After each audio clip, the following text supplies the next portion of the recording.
Welcome. Today's session is prehab for shoulders and hips. So just a quick preview of what we're going to do today. The main focus here is strengthening. So strengthening the small muscles that support and stabilize the joints of the hips and the shoulders. Exercises that we can be adding into our workouts all the time or on a weekly, regular basis to maintain the health and integrity of those joints so that we don't need rehab. So it's prehab, so we don't need the rehab.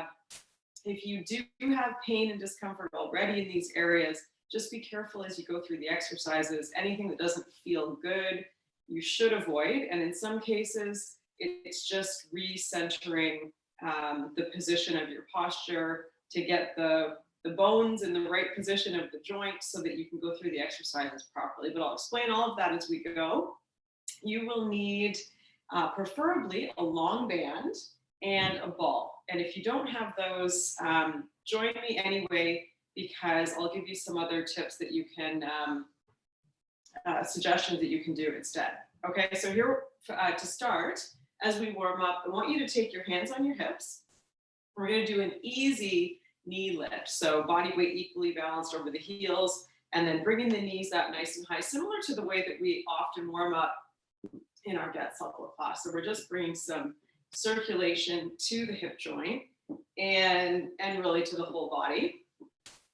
Okay, so being really mindful as we go here of the posture. So can you tuck the tailbone under just a little bit extra to flatten that lumbar spine? And then drop the shoulders down your back while you lift the crown of your head closer to the ceiling. So just being very intentional about that long spine here. And you might even feel your breath is picking up, deeper inhales necessary. That's all good indication. Things are moving here. And then we're going to take it to an easy hip circle. So abs tight, soften the knees a little bit.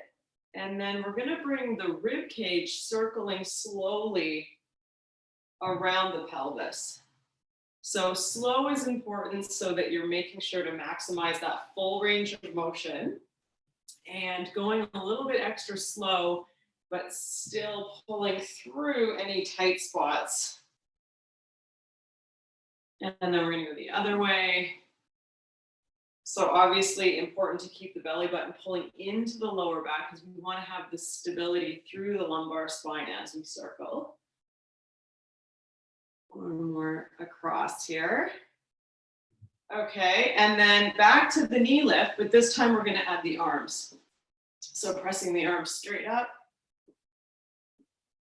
Good. Really simple movements just to get some flow to those areas. Okay, keep the legs going. Bring the arms out straight, and then just from the shoulder, circling back. Just from the shoulder. So the arms are mostly straight. And try to do those shoulder circles without shrugging. And breathe. Doesn't take long to get that heat coming up into the shoulders. Going the other way. And slow, so you're picking up the shoulder blades.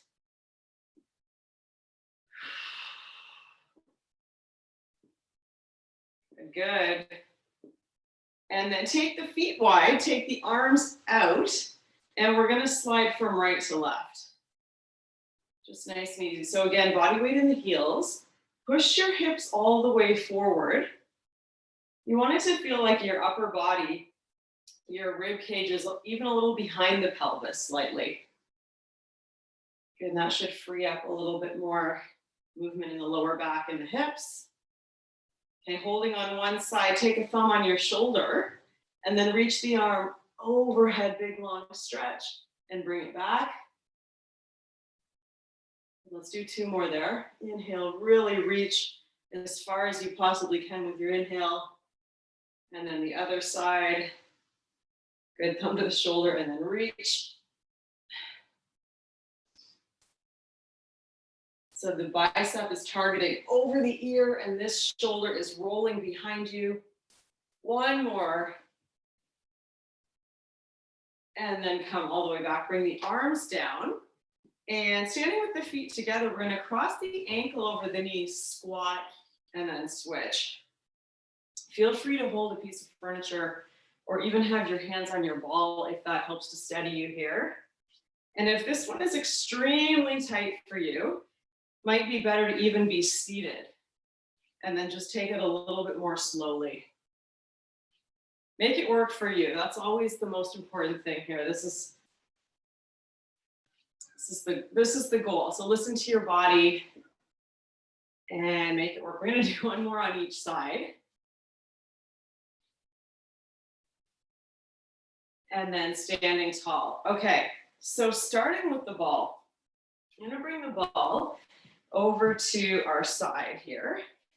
And so you won't need your band. If you don't have a ball, you can have your hand, your bottom hand just on the floor, holding this same position. The ball just allows us a little bit more instability so that we can charge a little bit better into the hip joint. If you have a ball, absolutely use your ball. If you don't, let's go through the exercise anyway, okay? You're gonna get all the same muscles firing, just more so with the ball.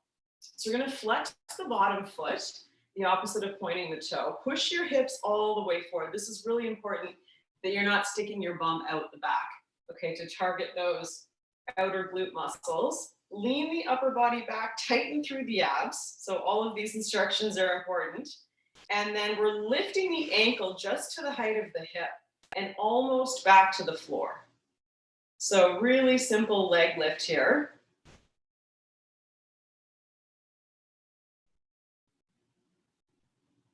Okay, as we're going through the leg lift, make sure you're pushing your hips all the way forward. Now something should be starting to occur to you right about now. Which leg are you feeling that in the most? Because it would seem obvious if you were just watching that it would be this top leg, the moving leg. But if you're feeling it more in the bottom leg, then that's your body telling you where most of the power is actually coming from. Both legs, of course, are working hard. We're going to hold one more, but the ankle at the top. Now point the toe and circle that leg big. Circling forward as big as you possibly can without moving your head, which is an indication that you're keeping the spine stable so that those glutes are doing all the work. One more, and then we're going to go backward. This is not easy, especially if you really commit to circles and not squares or pentagons. You know what I mean? No corners, right? Pushing your hips all the way forward the whole time. Push the hips forward, forward, forward, forward. One more big circle here. And then take a break. Okay. So here's the other thing that I want you to know is that the stronger your legs are, the more likely it is this is going to hurt like hell. And I'll tell you why as we're going through this other side. Because the relative, oh my gosh, I don't even know if you can see my leg because of the, turn another light on here. I've gone and done it again with dark pants and dark everything. Dark background. Okay, you know what we're doing now. So down and up, that didn't help at all, really, did it? Okay, so this is the whole thing. The stronger your legs are.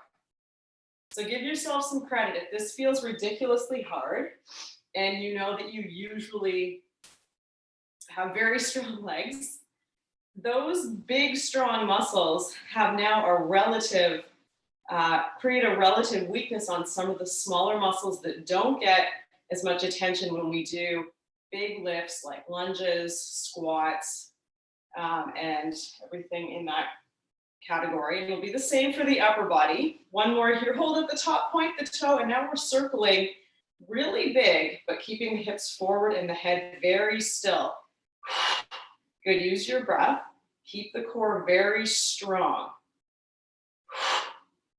One more this way, we're going the other way. Circle, 5, 4, 3, also trying to keep the ball really still, 2,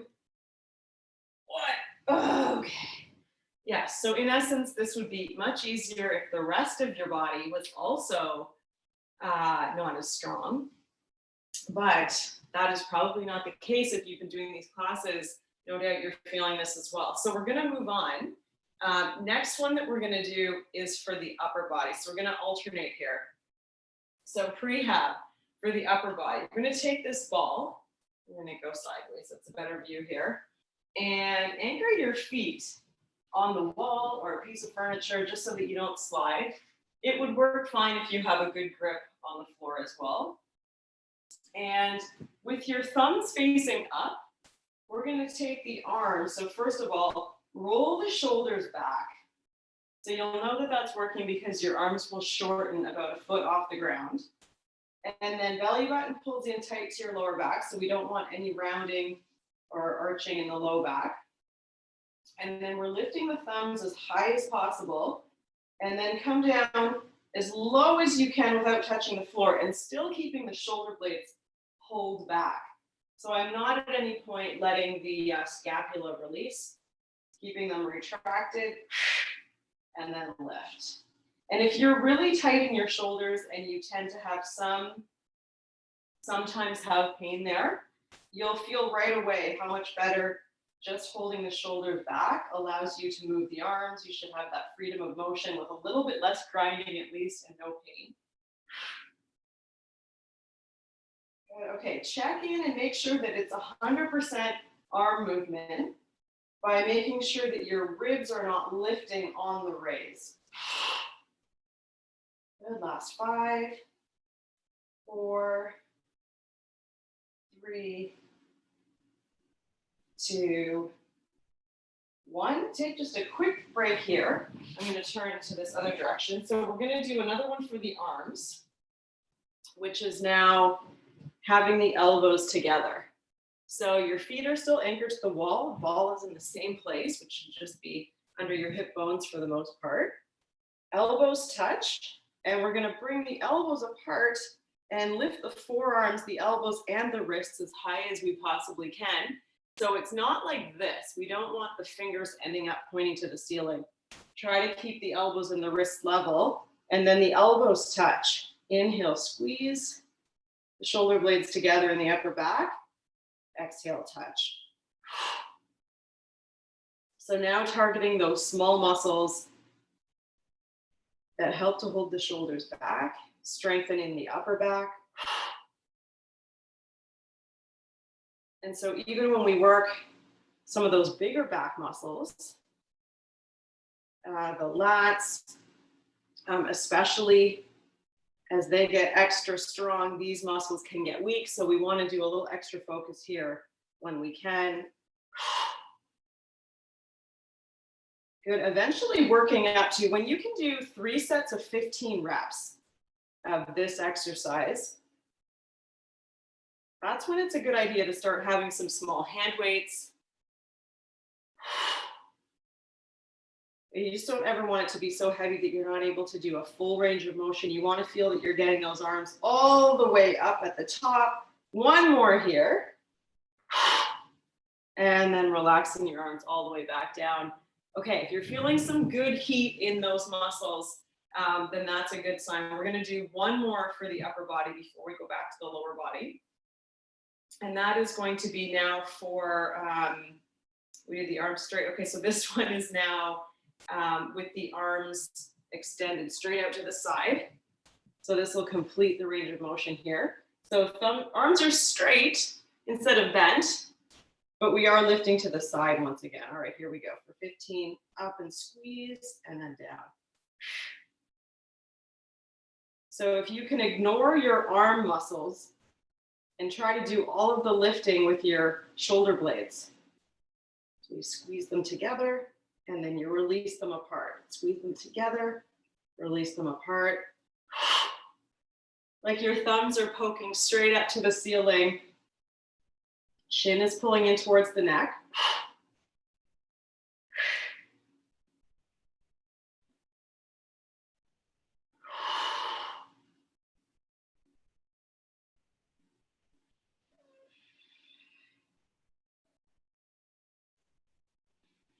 Okay, we're down to our last 5, 4, 3, 2, one more lift.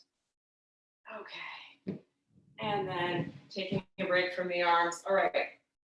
So next up is the hamstrings. We're going to do the first set with the ball, and then I'll give you the option for the band. So first up, with our heels on the ball, you've probably done this with me before. We're going to start with the legs straight and extending the hips up towards the ceiling as high as we can. Try to get your all 10 toes facing straight up as well, just so that the leg bones are slightly internally rotated, because otherwise the toes are going to turn out. And then keeping the hips as high as you possibly can. You're going to bend the knees, pulling the ball in, just until the ankles are underneath the knees, and then straight out. So exhale, pull in. Go as slow as you need to go to maintain your balance. And then be conscious of pressing your shoulders backward into the floor. So we're trying to keep the chest really open wide.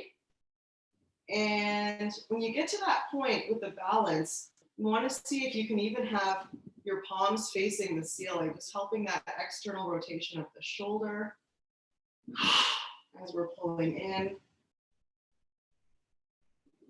So if you get to this point and you're not feeling too much, this is where you could start to increase the strength by having all of your weight on one leg.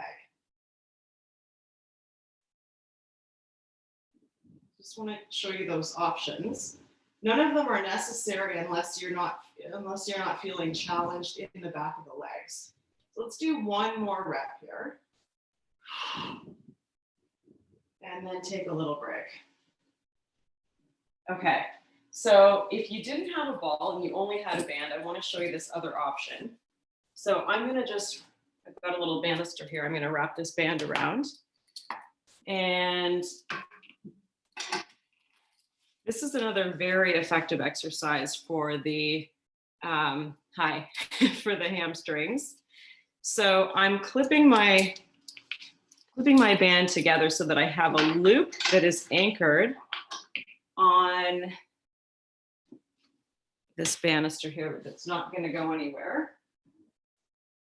So if you're able to anchor your band, I'll show you what I'm talking about here. So with your loop, your heels would go anchored inside the loop, like so, and then you're going to be pulling heels straight up towards you. So it just depends on how tight your band is. But this will give you that variation. I'm not sure if you can see that variation of a hamstring curl without using your ball. So that's another option as well. And we're going to move on from here. And the only reason we're going to kind of scoot past that is because it's a little bit less likely that you have a spot right where you are where you can anchor a band. So, but if you do, that is awesome. And I would highly encourage you to do that as well. So moving on to the glutes again. Okay, so because this is so important for stabilizing through the hips, we're going to have heels on top of the ball. Slowly roll the hips high, holding here, and then bringing the tailbone down towards the floor, and then back up. So this particular lift is only as good as the stability that you're maintaining through the hips. So we're taking it really nice and slow. So you can be extremely intentional here of isolating the hamstrings. So coming down slow and then going up slow and really precise. So the whole thing about the hamstrings is that we tend to overuse one or the other based on previous injury, based on our posture, so many potential reasons. So if we're doing exercise for the purpose of, well, for the purpose of anything really, but for sure, if it's for prehab, and symmetry, then we want to make sure we're creating that. So with both legs, we're equally pushing body weight on both feet to come all the way up, and then holding this last one at the top here for an extra good squeeze, pressing the heels into the ball, and then slowly coming all the way back down. Excellent. Okay. So you have that long band again, and I want you to make a loop out of it. So making a loop out of your long band, as I unclip mine from the banister here. And with the loop on this one, we're now going to have this band just over the knees. So whatever amount of resistance you need, I'm going to double this one up, turning it sideways. And from that position on the back again, lifting the hips, pushing your knees out into the band as far as you can without letting the pelvis drop. So I really do feel like this is as far apart as I can get my knees without having my big toes come off the floor, and also without having my hips drop. If I drop my hips, I feel like I could open my hips more, but of course that's not going to be targeting the right muscle at all. So keeping those hips high, pressing out, continuously pressing out. So building a little bit of endurance in those outer glute muscles. And now adding a pulse. Pulse, pulse, pulse. Continue checking in. Can you get those hip bones up any higher towards the ceiling? So continuing to push down into the heels of the feet. Tucking the tailbone under, so we're keeping a lengthened lumbar spine, which means we're also pushing out through the knees, away from us. 5, 4, 3, 2, 1, and then slowly coming all the way back down. Okay, back up to the upper body for one more exercise here. And this is for the rotator cuff. So, and I'm going to unclip so the band is just long again. You can do this a couple ways. I'm going to suggest from the side plank. So if you want to get a little bit more of a workout out of it, why wouldn't you, right? Then from the side plank, we're going to anchor by wrapping the band around the bottom hand. Come up to your side plank of choice, which could be with your knees bent if you want it a little bit easier. And then this top arm is going to be doing this slow opening motion. So it's almost like your bicep is the hinge on a gate and your forearm is the gate. So holding the handle with your palm facing down and then extending up. As long as your elbow isn't moving, you will be hinging in the right direction to target the rotator cuff muscle. And you can move this bottom hand around to find the tension that you need in the band. So again, push the hips all the way forward. Last 8, we're going for 15, 7. Try to keep that good alignment even with the head. Oh, it's burning. And switching sides. Okay. The reason I like that variation so much more than just the rotator cuff is the bottom shoulder has to work hard too. The only thing about that is if you do actually have an injured shoulder, that bottom arm is maybe not going to like that at all. So use at your own risk for this one. But if you don't have a shoulder injury, then you have nothing to worry about, and we're preventing that here. So back up to plank, second set, switching the handle hand, of course. And then let's try our 15. This is also a good diagnostic tool because if you're doing the same number of reps on the other side, you get to see that one arm is stronger than the other.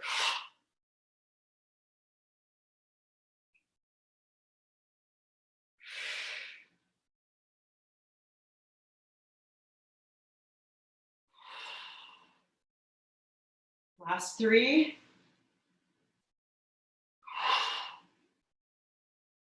15. Excellent.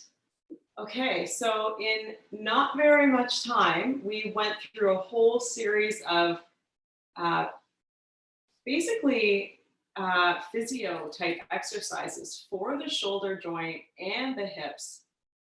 And want to finish with an important stretch for each of those areas as well. A big part of the lack of balance in the upper body with the shoulders is too much tightness in the chest. And so even though, in my opinion, it tends to come more from weakness in the back, which is why we started with the strength training,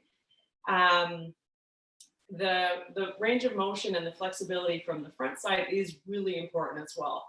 So let's do a quick stretch, and a very effective one for the pec minor muscle. We're going to rest the elbow on the ball, other hand on the floor, knees apart at hip width, and then gently press the elbow into the ball. So if you don't feel any stretch through the front of that shoulder, you can actually reach the elbow forward a little bit more and try again. Somewhere between the elbow being beside your shoulder and the elbow being a little bit forward of the shoulder joint, you should be able to feel a stretch either through the chest or in the front of your shoulder there.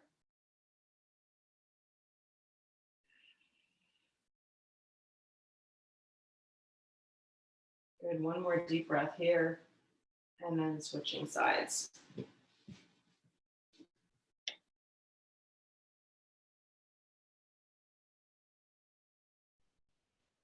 Another gentle variation of this stretch would be to have your elbows bent and your forearms resting on the molding of a doorway and leaning through the doorway just enough to feel that stretch. Using the ball in this position allows a little bit more of an individual stretch for each side of the joint, which I like. But frequency is really the key, and the consistency is really the key to progress with flexibility. So the simplicity of leaning through a doorway allows to, for that consistent practice of that stretch.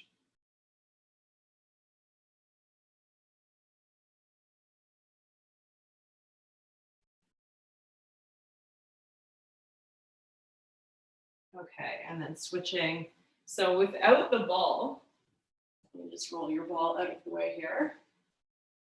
And this hip stretch that we're going to do next is from seated with one ankle crossed over the knee.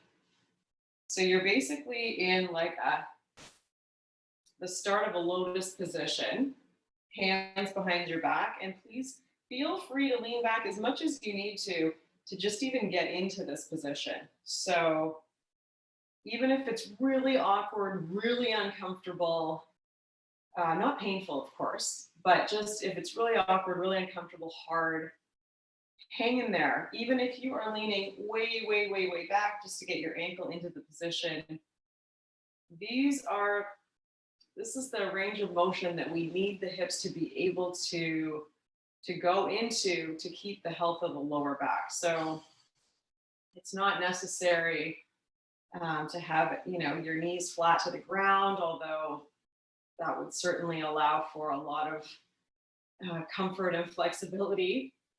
But more than anything, we're just working towards being able to sit at a 90-degree angle without, having to hold our breath in discomfort. Slowly switching sides. So that feeling of cement concrete in your hips does not mean that you will never get there.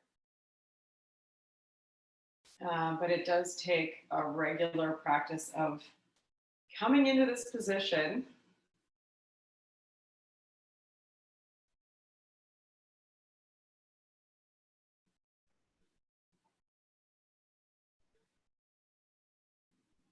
So even if you're the sort of person that doesn't feel that it's all that uncomfortable, hey, hello. Even if that's you, then you need to lean forward to find the uncomfortable stretch. Just make sure that it's not so uncomfortable that you're not breathing normal. normally.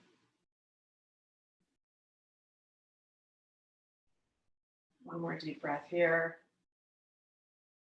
Okay, we're going to leave it there for today. Thanks for joining me in my living room here. And let me know how that goes for you. A little bit of prehab so we don't need the rehab. It's not a bad habit to get into. See you soon.